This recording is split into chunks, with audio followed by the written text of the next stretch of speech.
बादशाह अकबर की एक पत्नी थी, उसका नाम था ताज बेगम। क्या नाम था? ताज बेगम। तो पहली बार दर्शन करने के लिए ताज गई हैं विराज।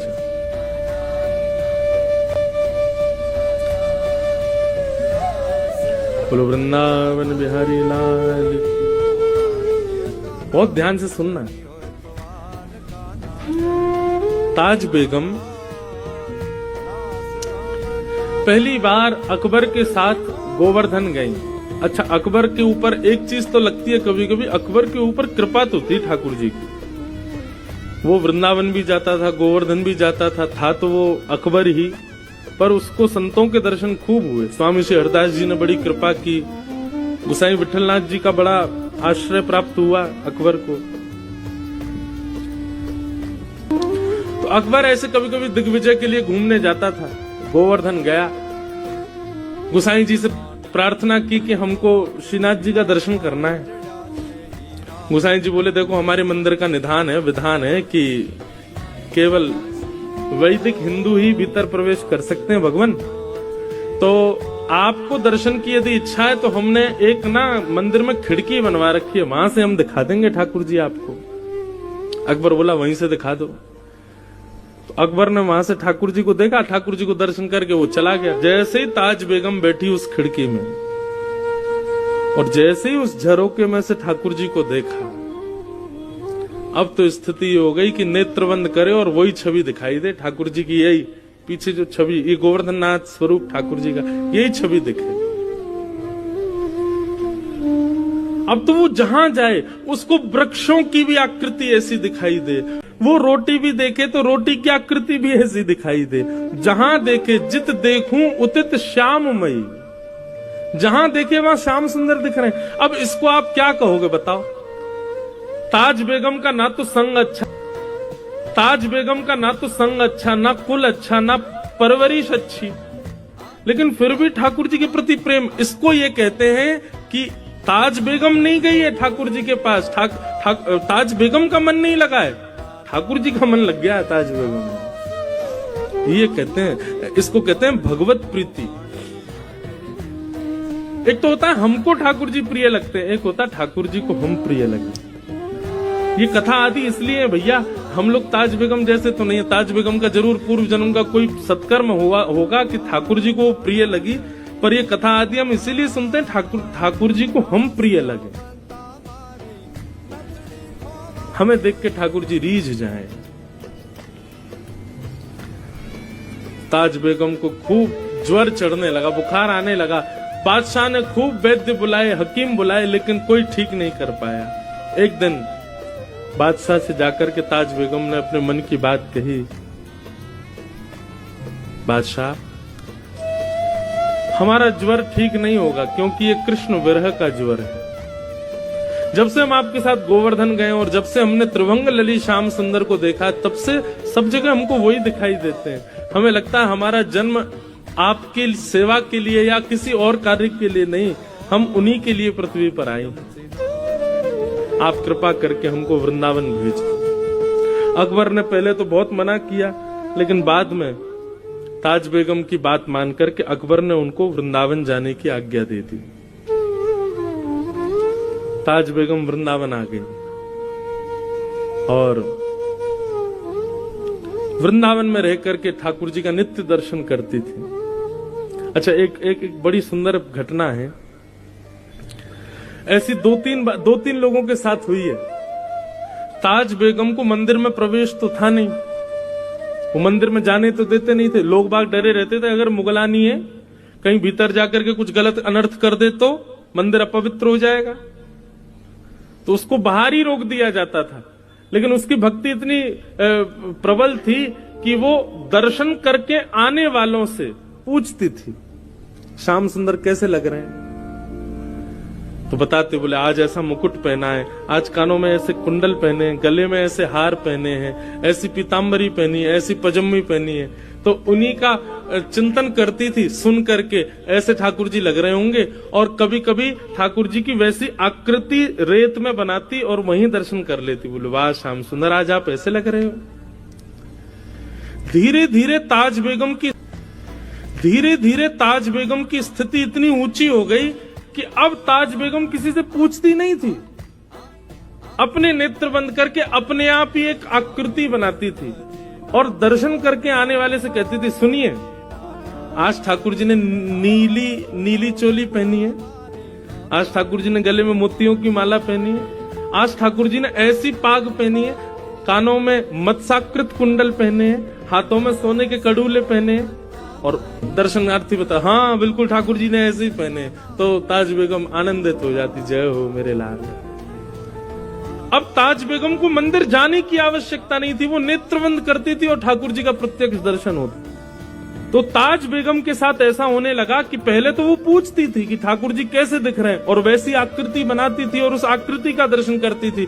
पर धीरे धीरे उसके मन में अब वो जैसा मन में विचार करती थी और दर्शनार्थियों से पूछती थी कि ठाकुर जी आज ऐसे दिख रहे हैं क्या?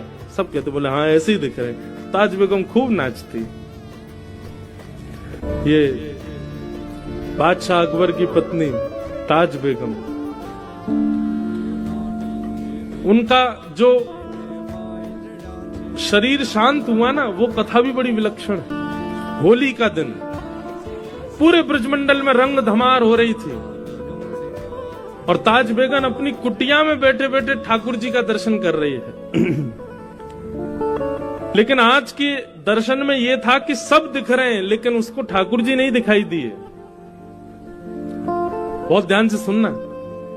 ताज बेगम एक पद लिखती है धमार का, आज भी नाथद द्वार में होली वाले दिन जब ठाकुर जी के कपाट खुलते हैं ना, तो ताज बेगम की धमार गाई जाती है ठाकुर जी के आगे, जो ताज बेगम ने लिखी, अपने अंतिम शब्द थे उसके।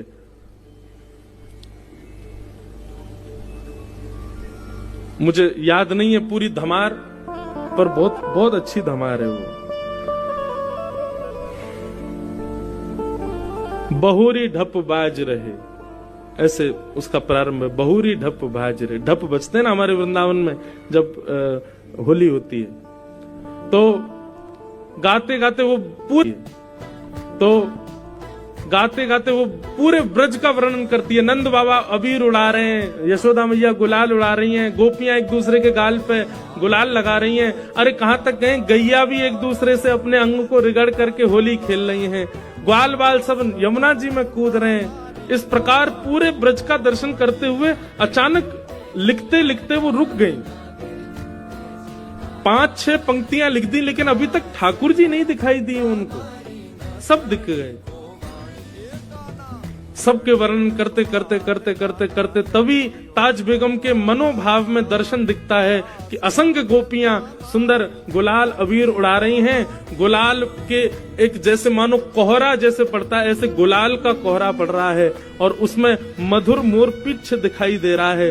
थोड़ी सी ठाकुर जी की वंशी दिखाई दे रही है। नीलांबर ठाकुर जी लाल लाल गुलाल के बीच में से जैसे ही निकल करके आए, ताज बेगम को लगा मानो प्रत्यक्ष ठाकुर जी सामने आ गए।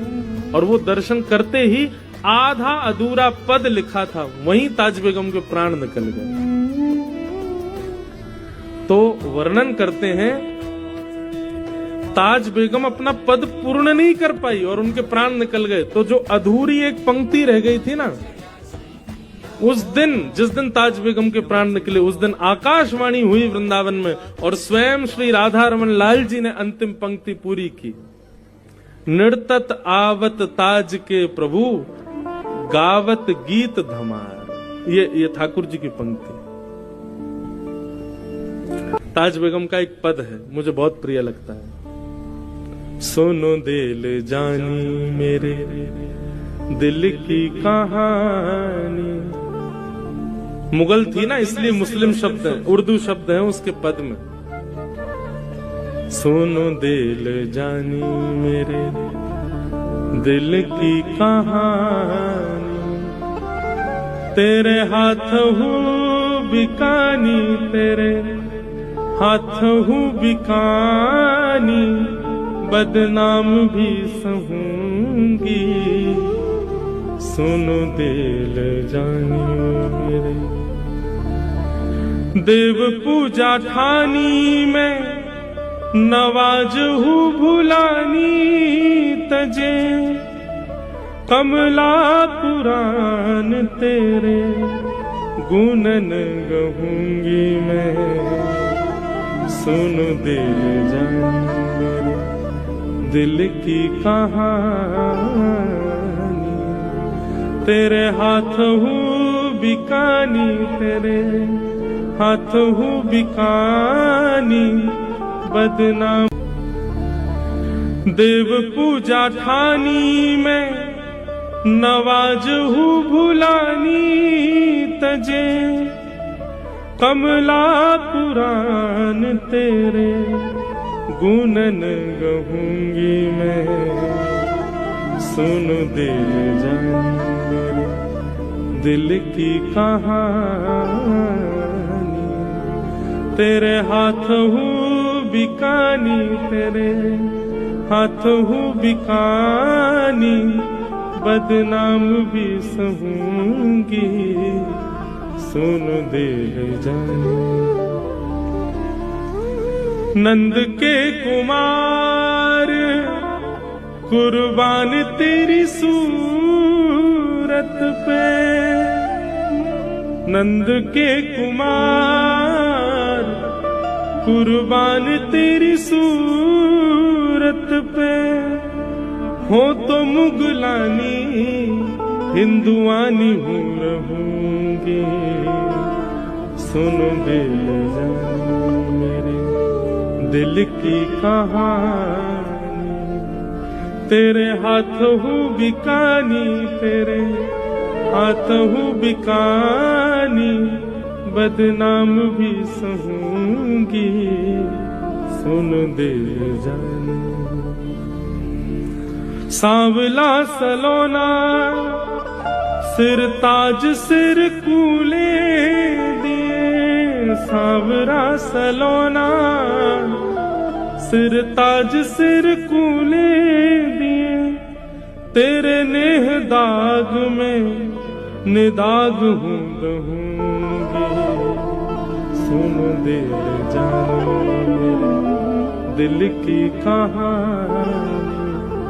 तेरे हाथ हूँ बिकानी बदनाम भी सहूंगी,